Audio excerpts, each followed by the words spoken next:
Yo, what's going on, guys? I'm J Ray, and in this video I'm going to be discussing my thoughts on Watch Dogs 2. I just watched the world premiere announcement, which had a few trailers in it. I think it had the launch trailer, or the initial trailer, and it had a trailer of the main character. Apparently it's from E3 2016. I don't know, because I don't really watch E3, so I don't know what they're doing over there, and I haven't been to E3 ever. But I'm just going to be discussing my thoughts. There's also a release date as well. It's being released on November 15th 2016, so it's coming out this year. Now, Watch Dogs definitely wasn't a game on my radar this year, because I didn't think it was coming out. Like, I just didn't have a clue. But first of all, I want to talk about my feelings on Watch Dogs 1, because it seems like, as far as I've seen in like the online community and whatnot, it seems like a lot of people really didn't like Watch Dogs 1, or were really disappointed by it, and like the feelings that I see put across online is that it was just terrible, it was crap. So I want to discuss my thoughts on it. If I sound a bit nasally, sorry. I just woke up like a couple hours ago, and for some reason, every morning, I've got like the sniffles and I sound nasally for like an hour until like it goes away. But I don't know what's going on there. Hopefully I'm not dying, but yeah. So I played Watch Dogs 1. I played it on PS3. So I didn't really have the full experience on PS4 and whatnot, so I didn't get the full graphical fidelity. I didn't get that online mode, the versus online mode. All we had was the online mode where you could jump into someone else's game and basically hunt them down, kind of like Splinter Cell. It was really like Splinter Cell, because in Splinter Cell you'd have to there'd be mercenaries versus spies. And as a spy, you'd have to hack a certain module or something and hide away from the mercenaries. The mercenaries would be in first-person view, and they'd have like big guns and whatnot, and they'd be able to like shoot you and take you out. But the spies would be in third-person view, and they'd have like mediocre weapons. They wouldn't really be able to deal with the mercenaries up front, but they'd be able to, you know, grab them from behind, break their neck, that sort of shit. So it was kind of like that, in the fact that if you jumped into someone's game, you wasn't able to actually attack them. All you was able to do was, you know, hide in plain sight and try and hack them, and that was your purpose. And they would be able to attack you and try and shoot you, and if they found out who you were, then they'd have to run after you and or drive after you and chase after you and try and take you out before you got away. So it was interesting for the first like 3 times. It was a good mode, but to have that as the only mode wasn't very good. But I did play it on last gen, so I don't know how it was on PS4. I don't know what you guys expected and what you guys got. But you know, in terms of gameplay, I thought Watch Dogs was very good in terms of gameplay. It was, you know, exactly what I expected from a Ubisoft game. It felt exactly the same as Splinter Cell. Like, the shooting felt the same. The stealth felt similar. Could you crouch in Watch Dogs? I'm not 100% sure. But I did play it quite stealthily, and since I was playing it stealthily, it was very easy. Very easy. So easy to the point that I turned it on hard. And Watch Dogs was one of the games that made me decide that from now on I have to play games on hard, because it's just too easy. Like, I completed it in like 3 days. I think I probably turned it back to normal at some point, because there was one hard point in the game when you was on some sort of rooftop and they were just sending loads of guys after you. But apart from that, it was pretty easy to just, you know, get into a place, be stealthy, hack around, hack certain things, hack the cameras to see what's going on, then blow up certain things so you could take out a percentage of the guys, and then just, you know, shoot guys in the head until there was no one left. The AI wasn't very good. The detection wasn't very good. The adaption, or is that a word? Adaption? The adapting of the AI wasn't very good, basically. But the core gameplay mechanics, the shooting, the driving, well, I didn't really do much driving as far as I remember, but that sort of stuff was pretty cool. The hacking was more limited than we expected, I guess. Like, you could only hack like street lights and certain things in the world, and and the side missions were just basic Ubisoft fluff. That's what it was. Like, it was just basic Ubisoft fluff. Like, in every Ubisoft game, yeah, you get like, I don't know, like, let's say you get 10 different tiers of side missions, yeah? And every single time you do one of those side missions, it's basically the same time you done one of those side missions before. It's just the same side mission again and again and again and again. It's not very, there's not a lot of differentiation. There's not a lot of variety. And once you do a side mission once, it's basically, you know, you've done it enough. And when I was playing Watch Dogs, I think I played the side mission where you could, where you chase after criminals or something. And I expected that on the 10th one of the side mission, because you had like a little meter of how many you needed to complete before you got to the last one, and you got some sort of prize. I don't remember what the prize was, but I thought that, you know what, I have grinded through all of these and they've all been the same, so the 10th one must have like a cutscene or some sort of storyline that will change it up and make it different. And it wasn't. It was just the same old crappy thing that I've been doing the whole game, and that was really disappointing. But as I said, it's just typical Ubisoft fluff. In every Ubisoft game, they just have loads of padding of side missions, and like they have 10 side missions, but they change it into 100 side missions of the same 10 side missions, and you just do that again and again and again. And that's not for me. I'd rather you just make great content. Make less content. Like, don't make me go to the content thinking it's going to be great content and then it's just the same content that I dealt with before. That's why I like games like The Witcher.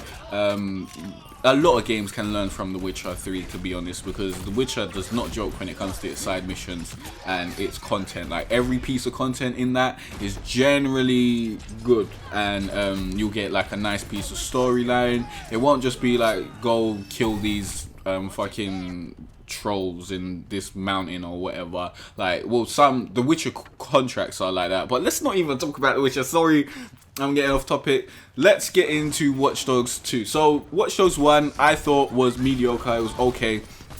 Definitely wasn't as bad as everyone was making it out to be, as I see online, because it seems like it's just getting trashed a lot. I think if I was going to give it a rating, I'd probably give it a 5 out of 10. It was cool. It was cool. It wasn't the best game, but most of these, you know, GTA clones aren't the best games. They're just okay. So yeah, it was alright. But Watch Dogs 2, I watched the world premiere announcement. The takeaways that I saw from that was the parkour system. The parkour system looks really good. It looks really interesting. So hopefully that will work out in their favor, because I think the character of Aiden, I think that's what his name, Aiden Pierce, from the first Watch Dogs was really boring, and I really didn't care about his story that much. I think it got resolved at the end of Watch Dogs, but I totally don't even remember, because I didn't even care. I didn't care about his story. I think the story of Watch Dogs was mediocre. I think a lot of things in that game was mediocre. So I'm also glad that they're changing the protagonist. But yeah, the parkour system looks like it's going to make it much more interesting to run about and stuff. And obviously Ubisoft do make the Assassin's Creed games, so I'm expecting the parkour system to be, you know, just as good as the rest of the Assassin's Creed games, even though I haven't played the recent Assassin's Creed games. So maybe the parkour system has gone down the shitter, but I don't know. I don't know.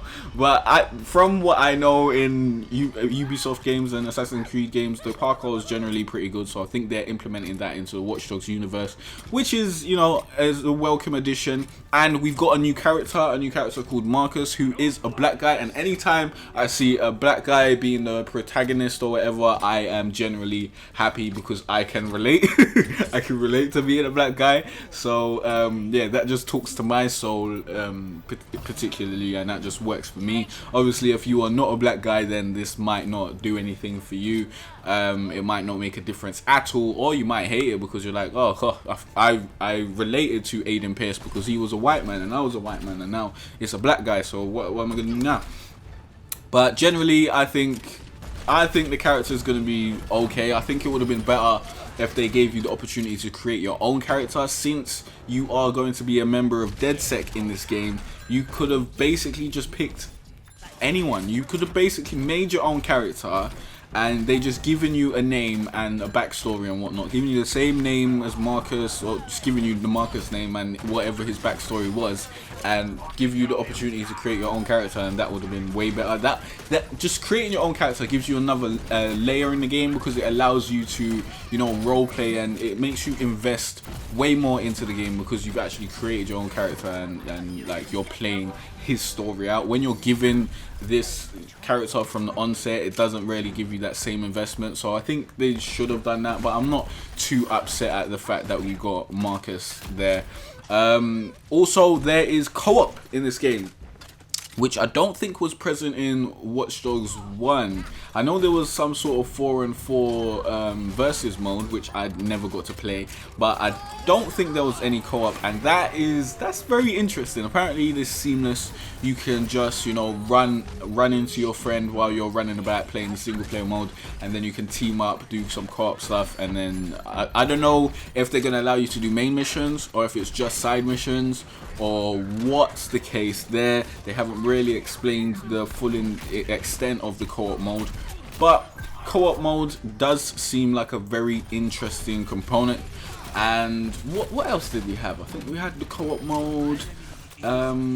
I've totally drawn a blank now. I knew there was something else that I wanted to discuss about Watch Dogs 2. Oh, the hacking. There's new hacking features. Apparently, you can hack any electrical component that you see in the world. There's also new tools, like there's a drone that you can use, and a little remote control car that has a handle and stuff like that. So that's interesting. You can now hack cars. What else can you, well, they said you can hack basically everything. You can hack every person now, instead of, you know, the people who like pop up on the map, and like, was it a blue dot or something? I don't even remember. But in Watch Dogs 1 you could only hack certain people, I guess, and now you're able to hack anyone, which is okay. Like, as far as I'm concerned, when they sold us the dream of Watch Dog 1, they told us that like it was a living, breathing world, everyone had their own like information and all that sort of shit. And then when you actually got into it, most of the information didn't matter. Like, most of the information that you was finding out about these people didn't matter whatsoever. It was just names and like, what's the word, salaries and jobs and that sort of stuff. And it was like, you know, how is this gonna affect my gameplay? It doesn't. If you like punch someone up who has a low salary and you punch someone up who has a high salary, it's not going to change anything. You're probably both going to run away. It doesn't really impact the gameplay. It's just statistics and numbers and information that doesn't actually have any, I don't know, any effect on the gameplay, which isn't really useful. It's just, you know, padding, more Ubisoft padding for the sake of promotional material. I think they do pad their games a lot so they can say, yo, we've got 200 side missions, we got 40 hours of content, and then you get into it and there's like 10 hours of content repeated 4 times, and I'm like, okay, leave that alone. I would rather you tell me from the onset that we're gonna have 10 hours of content. I don't really need the 40 hours of bullshit. Like, I don't need to repeat the content 4 times. If I wanted to do that, no, who would want to do that unless you're like one of them grind freaks who likes to grind out games? Nah, if I would have rather get the 10 hours and then bought a different game or whatever, or just known what was out there. So I think that's a bit like anti-consumer to tell you that you're going to get 200 hours or whatever amount of hours, and then most of it's just repeated hours. But so it's coming out November 15, 2016.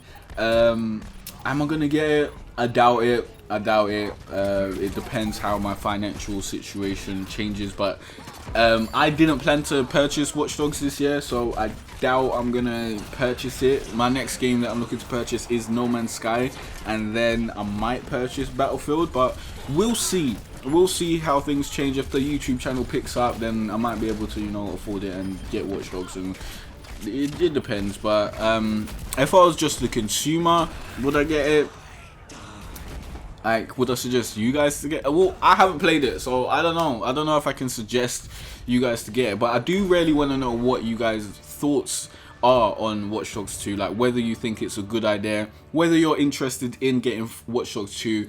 Also, let me know what you thought about Watch Dogs 1. Can you compound that in one comment? Let me know if you thought Watch Dogs 1 was good or if you didn't like it, and whether you're looking forward to Watch Dogs 2 or you're not, because it'll be really interesting to see like if you liked Watch Dogs 1 and you don't want to see you don't want to play Watch Dogs 2, or if you disliked Watch Dogs 1 and you're looking forward to Watch Dogs 2 and that sort of stuff. That would be really interesting to, you know, find out in the comment section below. We can have a good discussion over there. But yeah, be sure to like this video if you liked it. Also be sure to subscribe, as I'll be putting out loads more videos. And yeah, I will see you guys in the next video. Thanks for watching.